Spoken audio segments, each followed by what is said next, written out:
Glórias a Ti, Jesus. Vamos abrir as nossas Bíblias, por favor, em Atos, capítulo 13. Atos dos Apóstolos, capítulo 13.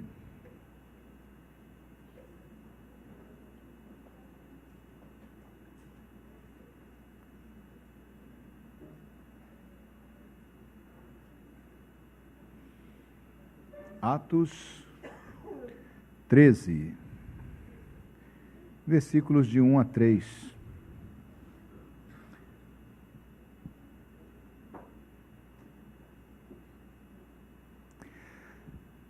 Havia na igreja de Antioquia profetas e mestres: Barnabé, Simeão, por sobrenome Níger, Lúcio de Cirene, Manaém, Colasso de Herodes, o tetrarca, e Saulo. E servindo eles ao Senhor e jejuando, disse o Espírito Santo: Separai-me agora Barnabé e Saulo para a obra a que os tenho chamado. Então, jejuando e orando, impondo sobre eles as mãos, os despediram. Amém. Glória a Deus. Aleluia. Louvado seja o Senhor. Senhor amado, abençoa, Pai, a pregação da Tua palavra nessa noite. Dá-nos, ó Senhor, por meio dela, entendimento, ó Deus, na Tua vontade, no Teu querer. Faz-nos, ó Senhor, compreender, ó Deus, aspectos, ó Senhor, que são, Senhor amado, relevantes, importantíssimos para as nossas vidas, por meio da Tua palavra, para que assim, ó Senhor, essa obra que Tu começaste em nós, ó Deus, nos regenerando, nos fazendo nascer de novo, ela prospere e cresça, ó Pai, e Tu nos conduzas, ó Senhor amado, de glória em glória, de vitória em vitória, a uma vida cada vez mais, ó Senhor, próxima do Teu querer, de tal modo, Senhor, que olhando para nós, as pessoas vejam mais de Cristo e menos de nós, ó Pai. É o que nós te pedimos, Senhor, em o nome de Jesus. Amém. Glória a Deus. Podemos sentar, irmãos. A igreja de Antioquia, ela foi constituída, não só ela, mas outras igrejas também na região, foi constituída, foi formada como, digamos assim, um ato contínuo da perseguição que se levantou em Jerusalém. A perseguição se levantou contra a igreja em Jerusalém, as autoridades judaicas começaram a perseguir ferrenhamente os cristãos, tendo morto inclusive Tiago, né, foi passado a espada, e eles então, muitos dos cristãos fugiram, e essa dispersão, que parecia, na verdade, um ardil satânico, na verdade revelou-se, né, algo que o Senhor usou, não que o Senhor promoveu isso, mas o Senhor usou isso, né, para espalhar, digamos assim, a brasa. Se você espalha uma brasa em terreno seco, em lugar onde tem vegetação seca, né, espalhar brasa significa começar focos de incêndio em outro lugar, né? Por isso que quando tem uma seca muito forte e uma chama se espalha, a coisa mais terrível de acontecer é começar a ventar, porque o vento leva fagulhas e as fagulhas, vamos dizer assim, atravessam às vezes até rios e rodovias e atingem a vegetação do outro lado e o incêndio só cresce. E mais ou menos isso aconteceu, né? Os judeus, querendo conter o avanço da igreja, perseguiram ferrenhamente a igreja em Jerusalém, prendendo e matando, né? E o que aconteceu foi que aquilo que estava muito focalizado em Jerusalém e na região da Judéia se espalhou, né, por todo o Império Romano, começou a se espalhar por todo o Império Romano. Então, a obra de Deus é assim mesmo, né? O Senhor transforma aquilo que pareceria uma maldição em bênção. Deus usa os atos humanos, mesmo os mais contrários ao progresso da fé, Ele usa, né, para espalhar mais ainda. E a igreja de Antioquia era essa igreja formada em grande parte por cristãos que fugiram da perseguição em Jerusalém, cristãos de diversas origens também começaram a se juntar naquele lugar, porque o fato de irem esses de Jerusalém para lá, eles começaram a evangelizar na região, evangelizando principalmente judeus primeiramente. A igreja de Antioquia era uma igreja de judeus, eles ainda não tinham começado, quando eles abriram a igreja, quando eles começaram a igreja, eles não tinham ainda começado a evangelizar os gentios, mas eles evangelizavam então judeus da dispersão, judeus que durante o período do Império Grego, né, do Império Macedônio com Alexandre o Grande, haviam se espalhado, né, e dispersado em várias cidades da região do Mediterrâneo, norte da África, até o centro da África, indo em direção também ao leste, né, mais em direção à Índia, enfim. Havia comunidades judaicas por muitas cidades, mas quando espalharam os cristãos, né, de Jerusalém, o que eles fizeram foi que eles foram pregar o evangelho a essas comunidades e fizeram muitos convertidos. E ali estava então essa comunidade, que foi uma das comunidades mais missionárias do primeiro século da era cristã e também no segundo século. A igreja de Antioquia foi uma plantadora de igreja, ela enviou missionários, era uma igreja muito vigorosa, se tornou uma igreja muito vigorosa, né, e enviou missionários para vários lugares. Você vê que aqui nesse texto que nós estamos lendo, eles citam aqui, a palavra de Deus diz aqui, que havia na igreja de Antioquia profetas e mestres, né? São ministérios importantíssimos dentro da obra de Deus.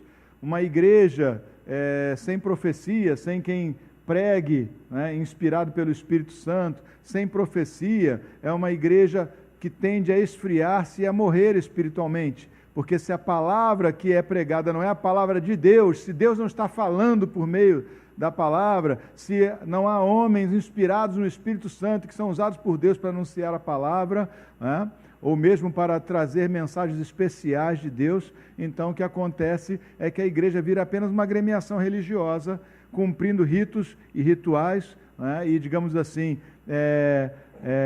realizando sacramentos que, na verdade, acabam se tornando vazios e sem significado. Então, é necessário isso. Também uma igreja que não tem mestres é uma igreja que vai crescer deformada, porque quando a palavra de Deus não é ensinada, quando a palavra de Deus não é ensinada de modo apropriado, segundo a Bíblia de fato, segundo a teologia ortodoxa que a própria Bíblia, né, traz para todos nós, o que acontece é que uma comunidade se torna fideísta, ou seja, tem fé, mas a sua fé não é a fé apropriada, não é uma fé bíblica, nem tampouco uma fé, então, que agrade a Deus, porque não basta ter fé, tem que ter fé fundamentada, baseada na palavra de Deus, né? Erros ou dificuldades existem em qualquer comunidade, mas não se pode desviar do núcleo do Evangelho, não se pode desviar de verdades que são fundamentais e que são essenciais, são parte da essência da igreja. Se a igreja não adota certas verdades como sendo pregadas continuamente, não ensina, ela simplesmente perdeu a sua essência, já não é mais corpo de Cristo, é alguma coisa qualquer que não tem mais nada a ver com o Senhor. A igreja de Antioquia tinha mestres e profetas. Havia ali mestres e profetas. E quando começam a descrever essas pessoas, apresentam uma lista de 5. E nós temos aqui nessa lista de 5, nós temos Barnabé, não é isso? E temos Saulo também aqui envolvido nessa lista. Saulo, o apóstolo Paulo, que até aqui estava sendo nomeado ainda pelo seu nome original, que era Saulo, ele estava fazendo parte da igreja de Antioquia. Barnabé também, um grande missionário, juntamente com Saulo. E outros homens também que não ganharam a projeção histórica deles, talvez, mas que também eram homens de Deus no seu tempo e cujas vidas foram frutíferas também. Então, quando fala dessas coisas aqui, quando fala que havia ali profetas e mestres na igreja de Antioquia, nessa igreja que foi fundada por pessoas perseguidas, né? Quando fala sobre isso, vai citando pessoas que são muito comuns, porque é assim mesmo, gente. A gente fala, quando você ouve falar de Saulo, né, a gente pensa logo em Paulo como um homem especial. Então, na verdade, era um homem comum com uma missão e um chamamento especial. Especial é a obra que o Espírito Santo fez na vida dele.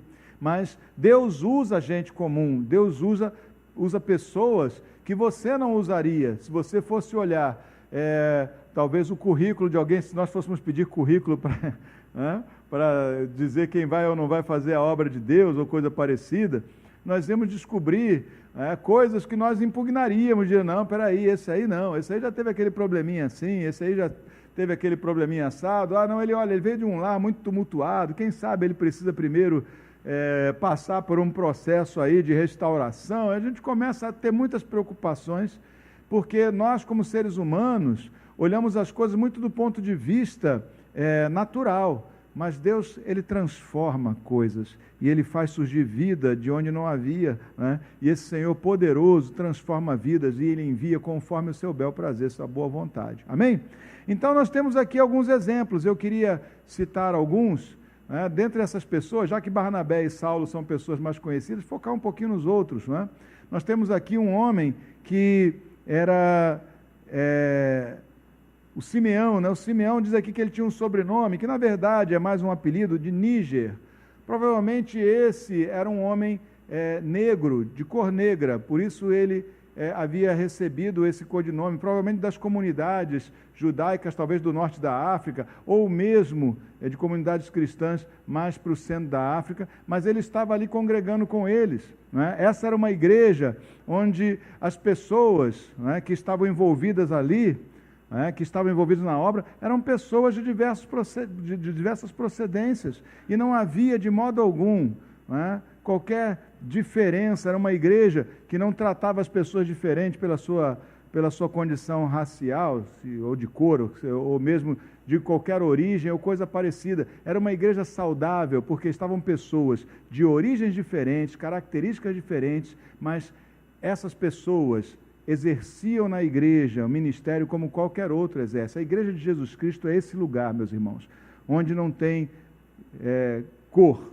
ou seja, existe cor, né? Mas não existe separação de cor, onde a procedência da pessoa não importa tanto, né, quanto quem essa pessoa se tornou no Espírito Santo, no poder de Deus. Amém? Não importa se era pobre ou se é rica, não importa se tem muito estudo ou quase estudo nenhum.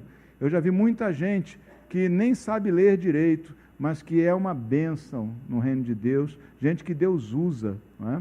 Deus escolhe gente que você não escolheria, né? E Deus faz a sua obra dessa forma, amém? E a igreja de Jesus Cristo é esse lugar espantosamente misturado, esse lugar espantosamente harmônico, apesar das diversas origens das pessoas e diversas outras características que em outros lugares poderiam ser motivo de separações e receios e ressentimentos ou coisa parecida. Na igreja de Jesus Cristo, onde o Espírito Santo está, existe amor, e amor não escolhe cor, não escolhe raça, não escolhe condição social, não escolhe condição cultural. Amor é amor, e amor deve se manifestar simplesmente porque amor é uma característica a ser manifesta por todo cristão. Amém? Amor não tem a ver com o que o outro é, tem a ver com quem você é. Entende? No mundo, a pessoa tem que ser amável para ser amada, né? Na igreja de Jesus Cristo, nós temos que ser de Cristo para amar. Entende? Amor é uma condição daquele que é regenerado, nascido de novo. Ele ama.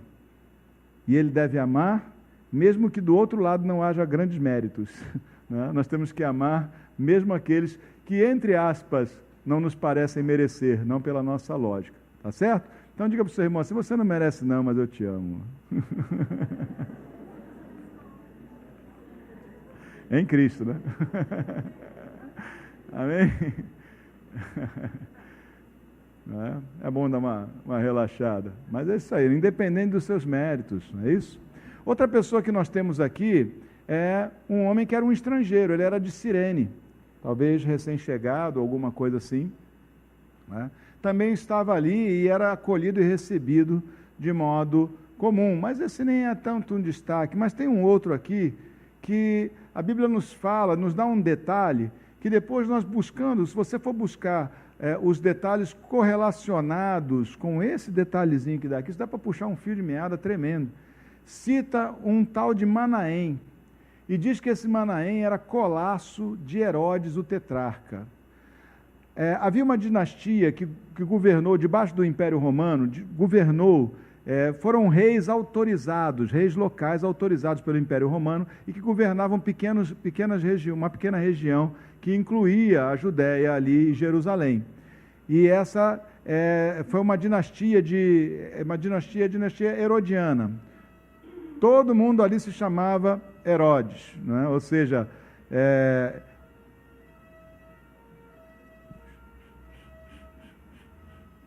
beleza.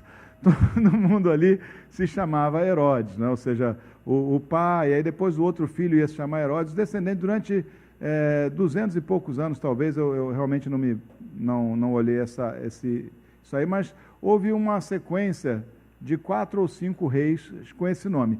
E aqui nós temos aqui apresentado nesse texto da palavra aqui, Manaém, que foi colasso de Herodes. O que era um colasso? O colasso era um irmão de leite. Né? Agora, o que dizia que tanto Herodes, o tetrarca, né, como ele, cresceram de certo modo juntos, mamaram, né, da mesma mãe, não é isso? Embora não fossem filhos da mesma mãe. Provavelmente a mãe do Manaém foi mãe de leite da mãe do Herodes tetrarca.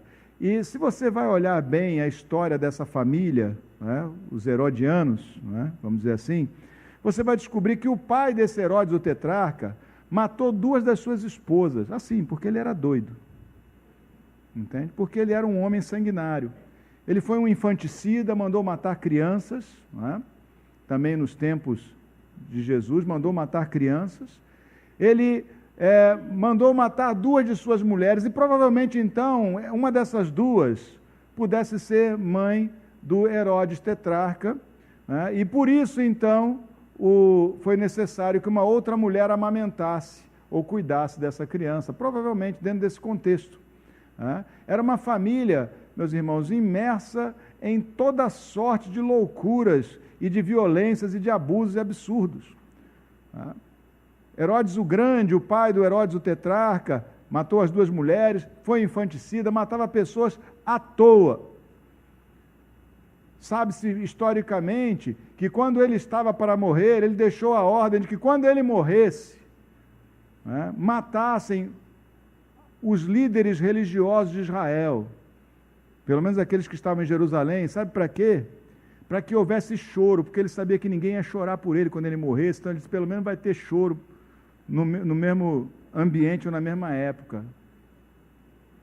Literalmente isso, um homem louco, sanguinário. Esse Herodes o tetrarca, ou seja, esse de quem Manaém era colasso, foi um irmão de leite, ele roubou a mulher do irmão dele. E essa foi a causa de João Batista ser preso, porque denunciou isso, foi preso e depois foi morto, porque ele estava bêbado e botando o olho na filha da sua mulher, né? Ele acabou mandando matar João Batista para atender os caprichos de Salomé, que se insinuou para ele por causa de sua mãe com esse propósito. Homem sanguinário. Olha a família onde o tal do Manaém cresceu. Deve ser difícil, deve ter sido muito difícil ser Manaém. Deve ter sido muito difícil. Esse homem provavelmente estava na igreja, já convertido, quando eclodiu a perseguição em Jerusalém, e ele fugiu também. Esse homem foi um homem criado nos palácios reais, no meio de uma família terrível, de gente que se comportava como demônios, de gente sanguinária, gente ruim.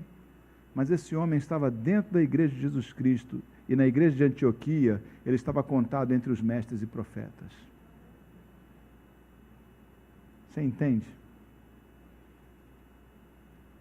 Esse homem, que poderia ter se tornado alguém tão parecido com o seu irmão de leite, que poderia talvez aproveitar do seu privilégio de ter tido alguma ligação, sabe aquela coisa de que, olha, eu sou amigo do cara lá, né? Esse homem estava entre os perseguidos, estava entre aqueles que eram considerados um lixo humano na sociedade judaica, né? Cristãos expurgados e expulsos de Jerusalém. Ele estava servindo ao Senhor e ali ele era reputado como mestre e profeta, contado entre os mestres e profetas. O que isso fala para nós, meus irmãos? O que fala para nós é que o Deus Todo-Poderoso usa gente como você e como eu, que passou por diversos tipos de experiências, e muitas vezes experiências ruins e não recomendáveis. Porque eu não imagino que alguém que foi criado numa casa como aquela tenha sido sempre um santinho.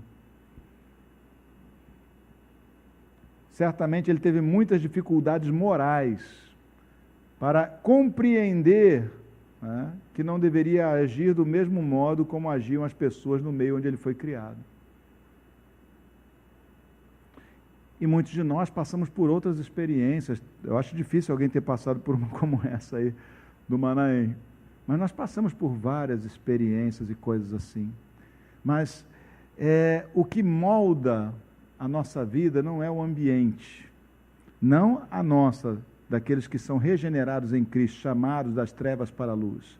Quando nós somos regenerados em Cristo, chamados para o reino de Deus, quando o Espírito Santo entra em nós e nos faz nascer de novo, nós já não somos mais produto do meio, nem somos influenciados, fatalmente influenciados pelo meio.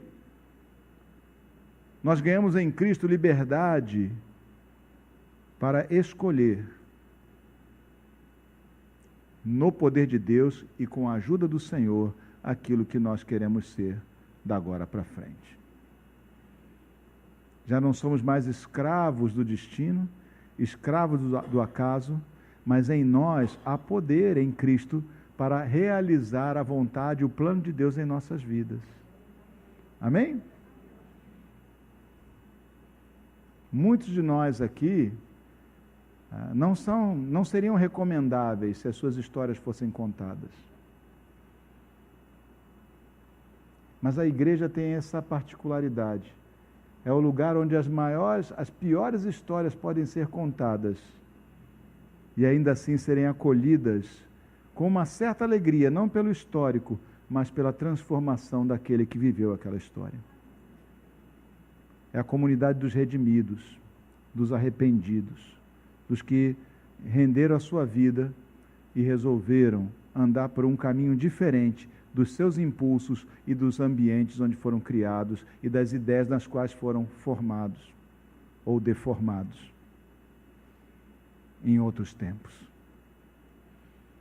Manaém, apesar de tudo isso que ele viveu no meio daquela família, apesar de ver na família mais terrível seguramente que existia naquele tempo,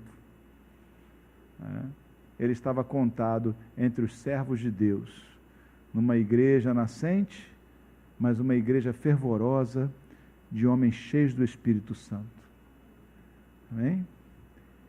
Há esperança para nós e para as nossas histórias malfadadas. Né? Deus pode fazer por nós, por cada um de nós, muito mais do que se presumiria se nós olhássemos apenas a história pessoal de cada um de nós. O apóstolo Paulo dizia, eu posso todas as coisas naquele que me fortalece. E quando ele falou sobre isso, ele estava falando justamente em face das dificuldades.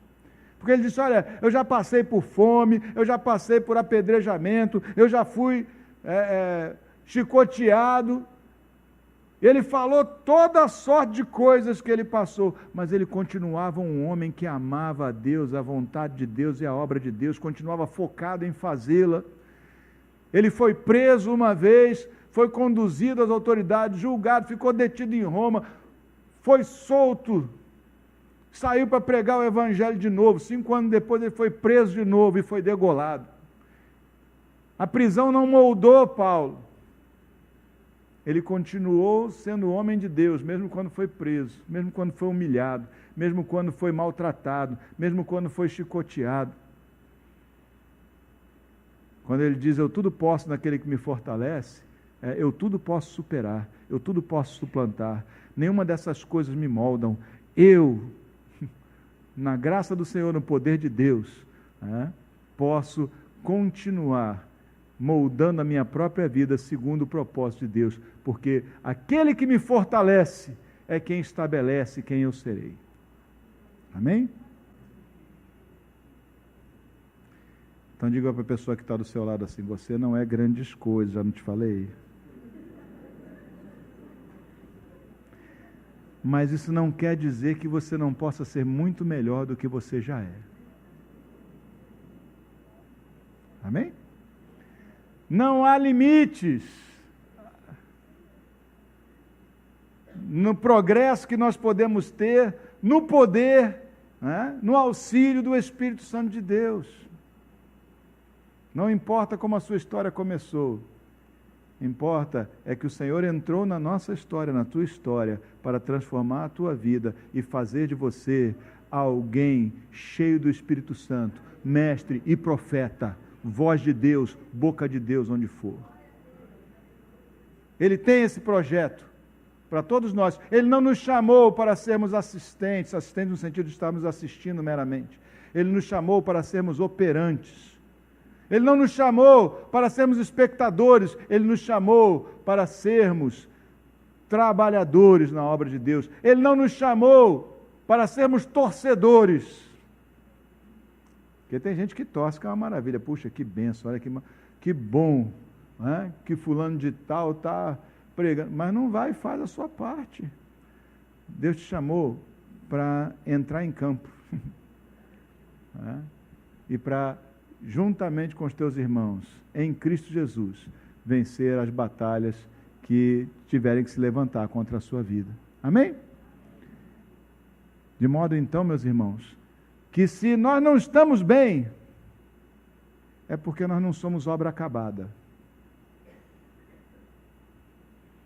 Você é que nem obra de igreja. Sabe aquela coisa de obra de igreja? É um pouquinho de cada vez e é a vida toda. É isso. É para a vida toda. É para a vida toda. Porque nós somos como uma casa. Né? A casa é assim, você reforma ela está bonita, mas daqui a pouco alguma coisa vai acontecer e vai precisar de nova reforma.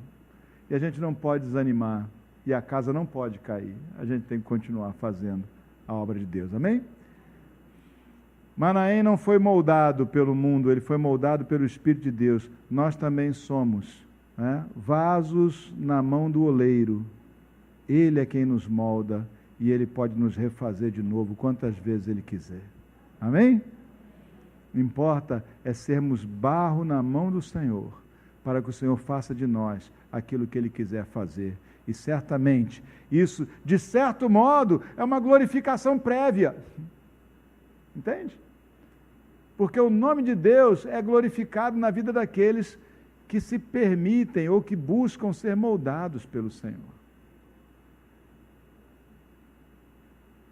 E a glória de Deus, né, certamente será manifesta em nossas vidas, se nós assim nos pusermos na mão do Senhor. Amém?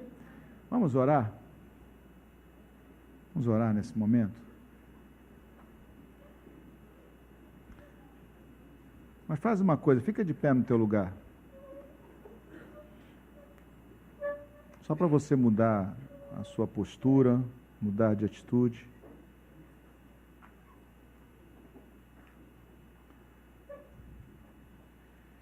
Olha, não importa o que as circunstâncias têm feito com você.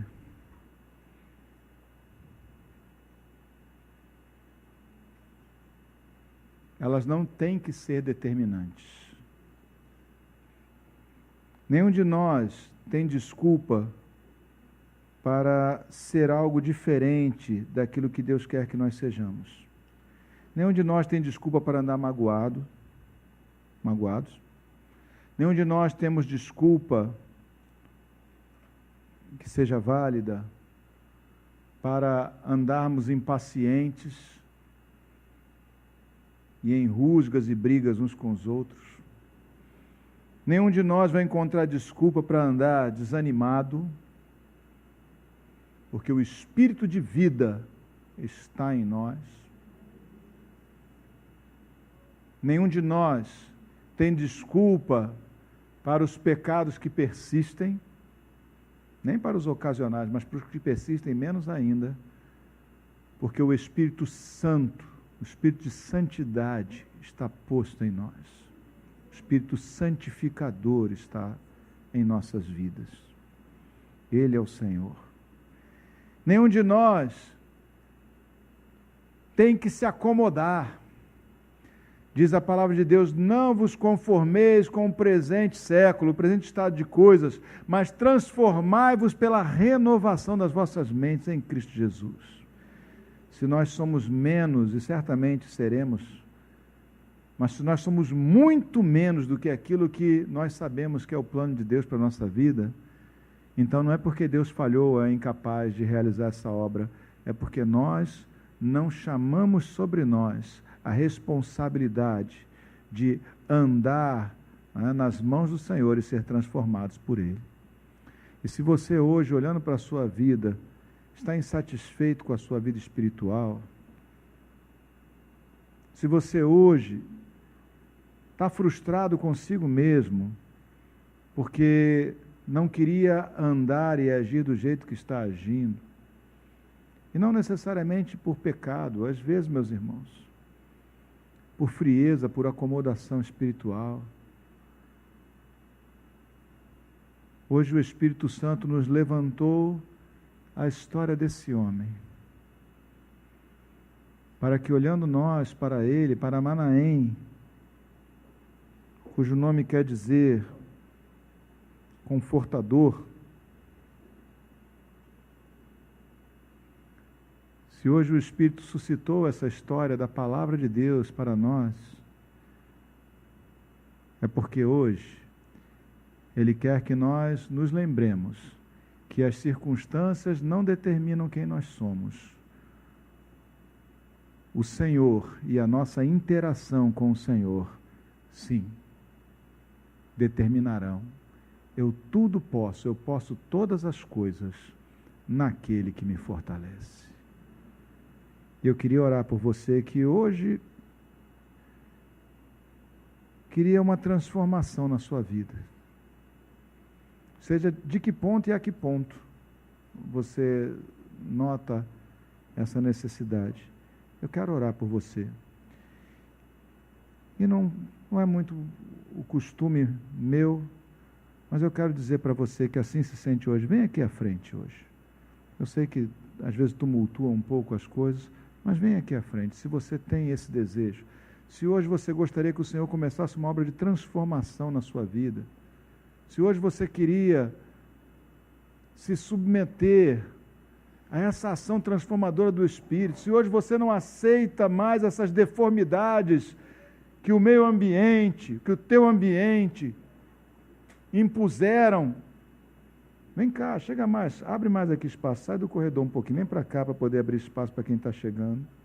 Vem andando, vem ocupando aqui a frente. Se hoje você gostaria de começar a experimentar uma mudança na sua vida, dá um passinho, venha mais, deixa os outros chegarem também. Vamos orar por isso. Porque você não tem que se conformar com o mundo, você não tem que se conformar com circunstâncias, você não tem que se conformar com filosofias, você não tem que se conformar com o seu próprio fracasso pessoal em muitas coisas, não tem que se conformar com o pecado, não tem que se conformar com essas coisas. Nós temos o Espírito Santo de Deus. E nós podemos ser transformados pela renovação da nossa mente em Cristo Jesus. Ele tem prazer em fazer isso. Nós não temos que andar conformados com aquilo que não expressa a vontade de Deus. Nós temos que ser transformados, renovando a nossa mente em Cristo Jesus e chamando o senhorio de Cristo e entregando as nossas vidas como barro mole nas mãos do oleiro Senhor, para que Ele nos faça de novo, para que Ele nos molde de novo, para que Ele elimine imperfeições e rachaduras e nos faça um vaso novo nas suas mãos. Se você hoje de todo o coração crer nisso, determinar isso no seu coração, tão certo como nós estamos aqui respirando, o Senhor fará, porque é prazer dEle fazer. Não há dúvida. Às vezes pedimos coisas e temos dúvidas. Essas coisas não. É prazer dEle. É o que Ele quer fazer, é o que Ele espera de nós. Que nós sejamos transformados. Para que não nos pareçamos mais como produto e fruto desse mundo, mas como obra de Deus.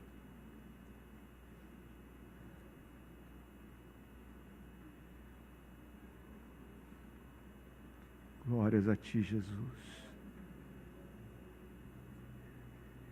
Eu sei que é Teu prazer, Pai. Nós sabemos que é Teu prazer, ó Senhor.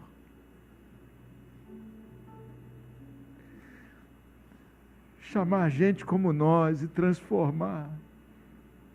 Nós sabemos, Senhor, que Tu não nos chamaste para nos deixar no meio do caminho como obra imperfeita, defeituosa, improdutiva, infrutífera. Mas Tu nos queres, ó Senhor amado, como homens e mulheres de Deus, mestres e profetas, não só na igreja, mas para serem enviados ao mundo como estes foram, porque o Espírito Santo os requereu para os enviar. E quando oraram e jejuaram, o Espírito os separou para serem enviados. Senhor amado, envia-nos a nós. Gente de origens as mais variadas, de cultura, nível cultural, educacional, os mais variados. Gente de classes sociais as mais variadas, de origens as mais variadas, de famílias, muitas delas disfuncionais e problemáticas. Tendo entre nós gente que desde pequeno foi alvo de abusos, como Manaém certamente foi. Criado numa casa de gente desequilibrada. Deus Santo, nós não queremos nos desculpar mais, nós queremos ser transformados. Nós não queremos andar mais, ó Senhor, em conformidade com o que esse mundo exige de nós. Nós queremos, ó Senhor amado, o império da Tua vontade, Senhor, vindo e transformando as nossas vidas, ó Pai. Vem e faz essa obra, Pai amado. Toma-nos em Tuas mãos como barro, ó Senhor. Como barro que, girando na roda do oleiro, se deformou e é tomado nas mãos fortes, porém hábeis, e novamente é transformado e posto na forma que Tu queres. Faz essa obra, Pai. Tira agora toda a imperfeição que Satanás lançou sobre a vida de muitos aqui. Escravidão, ó Senhor, complexos, deformidades de alma, traumas, medos arraigados, concepções distorcidas, sexualidade deformada por abusos. Deus Santo, em nome de Jesus, tudo é Teu em nós, nós somos Teus. Toma agora em Tuas mãos, ó Pai, amassa o barro, ó Pai, porque nós sabemos que as Tuas mãos, ó Senhor, são hábeis e amorosas para nos moldar, ó Senhor.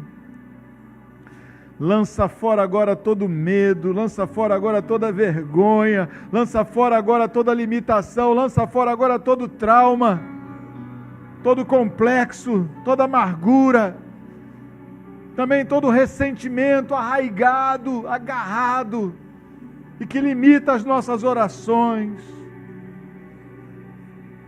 Deus Santo, faz essa obra agora transformadora, Pai, no meio do Teu povo, no meio da Tua igreja, com a Tua mão poderosa, que nós não sejamos mais os mesmos, mas nós sejamos feitos, ó Senhor amado, segundo a Tua vontade, refeitos em Ti, ó Pai, para a Tua glória, para o Teu prazer, para o Teu desfrute, para o Teu deleite, Pai. Deleita-te em nós e conosco, Pai amado. Nós pedimos isso, Senhor. Faz essa obra, meu Deus, em cada um, em o nome de Jesus. Amém e amém. Diga comigo: eu posso todas as coisas naquele que me fortalece. Eu não me conformo com o presente estado de coisas, mas eu serei transformado pela renovação da minha mente em Cristo Jesus. A mente de Cristo moldará quem sou, e não esse mundo, e não as circunstâncias, e não a minha história pregressa. A mente de Cristo moldará e me moldou em o nome de Jesus. Amém e amém.